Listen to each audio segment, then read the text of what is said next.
Da un paio di settimane stanno comparendo dei volantini abbastanza fastidiosi e irrispettosi della sensibilità comune. Manifesti su cui campeggiano frasi che invitano i medici a non curare i non vaccinati o il pubblico di lettori a guardarsi dal rischio di mettere al mondo un figlio no-vax. Si tratta di locandine abusive, pro-vax o anti-no-vax che dir si vogliano.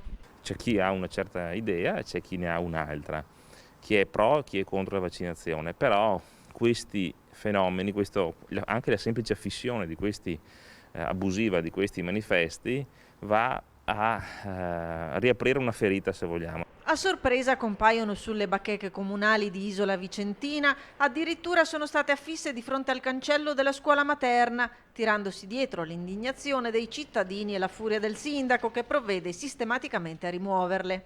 Mi hanno segnalato con un po' di fastidio proprio per il fatto che vanno ad acuire un clima, e io ho preferito che fossero i carabinieri a indagare immediatamente su questo fenomeno, quindi ho segnalato gli eventi, dando anche o procedendo personalmente a rimuovere questi manifesti che sono affissi abusivamente, quindi c'è anche una sanzione per regolamento e i carabinieri stanno indagando.